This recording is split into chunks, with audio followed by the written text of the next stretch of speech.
আচ্ছা, তো তুমি অন্যের ভিডিও নিজের চ্যানেলে আপলোড করো, মানে হলো কপি পেস্ট ভিডিও বানাও। বাট তুমি কি জানো কপি পেস্ট ভিডিও চ্যানেলে আপলোড করলে তোমার চ্যানেলটি মনিটাইজ হবে কি না? দেখো, যদি তুমি আমাকে কোশ্চেন করো যে কপি পেস্ট ভিডিও বানালে চ্যানেল মনিটাইজ হবে কি না, তাহলে আমার অ্যান্সার হবে ইয়েস। বাট তার জন্য তোমাকে এই 6টি রুল অবশ্যই ফলো করতে হবে। এই 6টি রুলের মধ্যে রুল নাম্বার 6 যদি তুমি ফলো না করো, তাহলে তোমার চ্যানেল মনিটাইজ তো দূরের কথা, তোমার চ্যানেলে স্ট্রাইক চলে আসবে। আর যদি এই 6টি রুল তুমি ফলো করো, তাহলে তোমার চ্যানেল মনিটাইজ হওয়া থেকে ইউটিউবও আটকাতে পারবে না, 100% গ্যারেন্টি। দেখো, ইউটিউবে এরকম অনেক চ্যানেল আছে যে চ্যানেলগুলি শুধুমাত্র এদিকের মাল ওদিকে করে আর ওদিকের মাল এদিকে করে প্রতি মাসে অনেক অনেক টাকা কামাচ্ছে, মানে কপি পেস্ট ভিডিও বানিয়ে টাকা ইনকাম করছে। বাট তারা শুধুমাত্র কপি পেস্টই করছে না, তারা এই 6টি রুল ফলো করছে, যে কারণে তাদের চ্যানেলটি monetize. Rule number 1, create valuable content. দেখো, অন্যের ভিডিও কপি করছো মানে এই নয় যে তোমার যেটা ইচ্ছা তুমি সেটাই করবে। অবশ্যই তোমাকে কিছু ভ্যালু ইউটিউবকে প্রোভাইড করতে হবে। ভ্যালু প্রোভাইড মানে হলো তোমার ভিডিওর সাহায্যে অডিয়েন্স যেন কিছু জানতে পারে বা শিখতে পারে। ভ্যালু প্রোভাইড না করতে পারলে কিন্তু ইউটিউব তোমার চ্যানেলটিকে কখনোই মনিটাইজ করবে না। Rule number 2, show your creativity 60%। দেখো, তুমি যদি ভেবে থাকো যে অন্যের ভিডিও ডাউনলোড করবে এবং সেই ভিডিওটিকে তোমার চ্যানেলে আপলোড করে দেবে, তাহলে তোমার চ্যানেলটি কখনোই কিন্তু মনিটাইজ হবে না।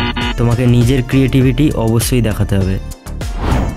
ধরো, তুমি একটি ভিডিও ডাউনলোড করলে, সেই ভিডিওটিকে তুমি 40% নাও অ্যান্ড 60% তোমার ক্রিয়েটিভিটি দেখাও। আচ্ছা, বুঝলাম, কিন্তু ক্রিয়েটিভিটি কিভাবে দেখাবো? বলছি, দেখো, তুমি তোমার ভিডিওতে ক্রিয়েটিভিটি দেখানোর জন্য সেই ভিডিওটিতে এডিটিং করতে পারো বা কিছু সিনস চেঞ্জ করতে পারো, ভিডিওটিতে অ্যানিমেশন লাগাতে পারো বা তুমি মিউজিক ইউজ করতে পারো। বাট মিউজিক ইউজ করার জন্য তোমাকে রুল নাম্বার 3 অবশ্যই ফলো করতে হবে। Rule number 3, use copyright free music. দেখো, তুমি তোমার ভিডিওতে মিউজিক ইউজ করতে পারো, বাট অবশ্যই মিউজিকগুলি কপিরাইট ফ্রি মিউজিক ইউজ করতে হবে। কপিরাইট ফ্রি মিউজিক যদি তুমি না ইউজ করো, তাহলে তোমার চ্যানেলে কপিরাইট ক্লেম, কপিরাইট স্ট্রাইক চলে আসবে। আর হ্যাঁ, ভিডিওতে যদি সাউন্ড এফেক্ট ইউজ করো, তাহলে অবশ্যই সাউন্ড এফেক্টগুলিও কপিরাইট ফ্রি ইউজ করতে হবে। Rule number 4, use your face or voice in the video. দেখো, তুমি অন্যের ভিডিও নিচ্ছো ঠিক আছে, বাট তুমি তোমার ফেস বা ভয়েস যে কোনো একটি ভিডিওতে অবশ্যই ইউজ করো। ভিডিওতে যদি তুমি ফেস বা ভয়েস না ইউজ করো, তাহলে ইউটিউব ভাববে যে কন্টেন্টটি তোমার না, কন্টেন্টটি অন্য কারোর।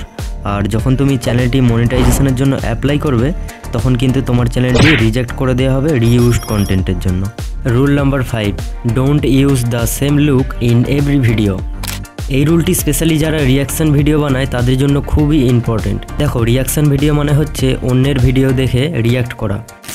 আর অনেক ক্রিয়েটার রিয়াকশান ভিডিওতে শর্টকাট মারার চেষ্টা করে। তারা নিজেদের একটাই রিয়াকশান ভিডিও শ্যুট করে আর সেই ভিডিওটিকে প্রতিটি ভিডিওতে ইউজ করে। স্যার, এরকম করলে তোমার চ্যানেলটি মনিটাইজ তো ছাড়ো, তোমার চ্যানেলে রিইউজড কন্টেন্ট চলে আসবে। Rule number 6, don't use video from channels that have content IDs. এই রুলটি তুমি যদি না ফলো করো, তাহলে তোমার চ্যানেলে স্ট্রাইক আসবে, 100% গ্যারেন্টি। দেখো, don't use videos from channels that have content IDs এর মানে হলো ইউটিউবে যে সমস্ত চ্যানেলগুলির কন্টেন্ট আইডি আছে, সেই সমস্ত চ্যানেলগুলির ভিডিও কখনোই ইউজ করা যাবে না। চেষ্টা করো ইউটিউব ছাড়া যে সমস্ত সোশ্যাল মিডিয়া প্ল্যাটফর্মগুলি আছে, সেখান থেকে ভিডিও নিয়ে ইউটিউবে আপলোড করার। ওকে, তো এই রুলগুলি ছিল copy paste video channel monetize করার জন্য। বাট ভিডিওতে যদি সঠিক নিয়মে এসইও না করতে পারো, তাহলে ভিডিও তো ভাইরালই হবে না। তো যদি জানতে চাও সঠিক নিয়মে ভিডিওতে কিভাবে এসইও করতে হয়, তাহলে স্ক্রিনে যে ভিডিওটি আছে সেটিতে ক্লিক করো। তোমার সাথে আমার ওখানেই দেখা হবে। বাই।